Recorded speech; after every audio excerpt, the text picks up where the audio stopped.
আল্লাহ যদি সম্ভব না করে, এই দুনিয়ার কোনো মানুষ দ্বারা সম্ভব নয় আমার এই অসুস্থ মেয়েটাকে সুস্থ করে তোলার। অনেক চেষ্টা করেছি, অনেক চেষ্টা করছি, কিন্তু কিছুতেই আমার মায়ামণিটা ভালো হচ্ছে না।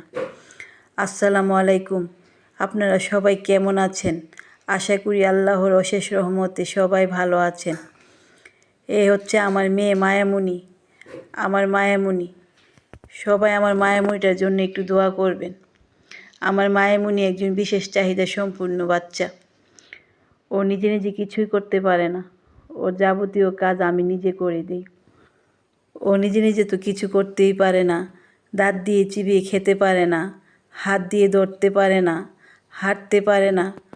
আমার মেয়েটা খুব অসহায় একটা বাচ্চা। আমার মেয়েটার মতো আর অনেক বাচ্চা আমি দেখেছি। ওরা কিছু না কিছু করতে পারে, হয়তোবা নিজের হাত দিয়ে খেতে পারে, দাঁত দিয়ে চিবিয়ে ভাত খেতে পারে, হাত দিয়ে ধরতে পারে বা হাঁটতে পারে। আমার মেয়েটা কিছুই করতে পারে না। না দাঁত দিয়ে চিবিয়ে ভাত খেতে পারে, না হাঁটতে পারে, না দুটো হাত দিয়ে ধরতে পারে। এমনকি জন্মের পর এ পর্যন্ত একদিনও আমাকে মা বলে ডাকতে পারিনি, বলতে পারিনি আমাকে মা বলে।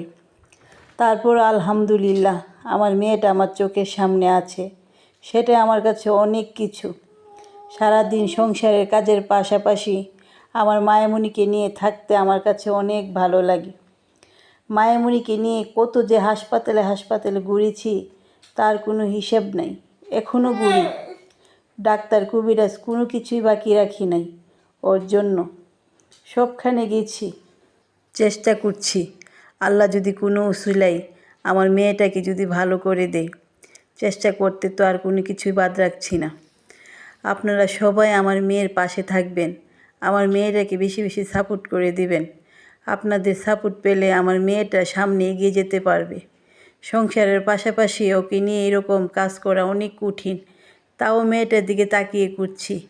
আপনারা যদি আমাদের পাশে থাকেন তাহলে অবশ্যই ইনশাল্লাহ আমরা সামনে এগিয়ে যেতে পারবো। আমার মেয়েটাকে নিয়ে অনেক চিন্তা করি। আমি যদি না থাকি আমার মেয়েটার কী হবে? আমার মেয়েটা তো আমাকে ছাড়া কিচ্ছু বুঝে না, সারাক্ষণ মা বলতে অজ্ঞান। বাইরে কাজ করলে মেয়েটাকে সাথে নিয়ে যাই, গড়ে রেখে গেলে অনেক কান্নাকাটি করে, আমাকে ছাড়া ও থাকতেই চায় না।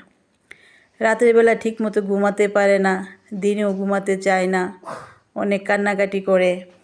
বিশেষ চাহিদা সম্পূর্ণ বাচ্চাদের যত্ন অন্যরকমভাবে করতে হয়, তাদেরকে অনেক সময় দিতে হয়, খেলতে হয়, পাশাপাশি ওদের মনোযোগ ধরে রাখতে হয়, নয়তোবা বাচ্চাটা অসুস্থ হয়ে যায়।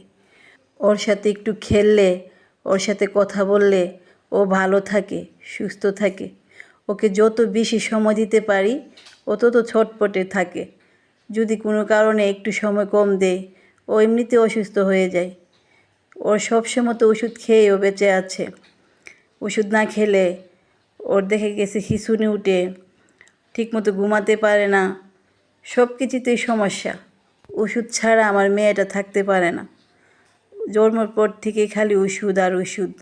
রমজান মাসে আমার মায়ামণিটা অনেক অসুস্থ হয়ে গিয়েছিল। একদিন খুব প্রচুর খিঁচুনি উঠে, তারপর ও আর কথা বলতে পারে না, যতটুকুই আ উ করতে পারে সেটা আর করতে পারে না।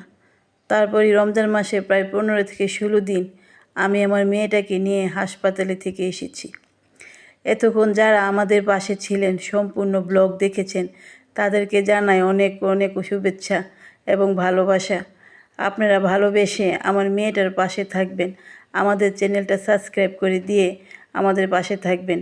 আশা করছি আমার মেয়ের পাশে আপনারা থাকবেন। আপনারা যদি আমাদের পাশে থাকেন হয়তোবা আমরা সামনে এগিয়ে যেতে পারবো। এতক্ষণ আমাদের সাথে থাকার জন্য অনেক অনেক ধন্যবাদ, ভালোবাসা এবং দোয়া রইল। খুদা হাফেজ।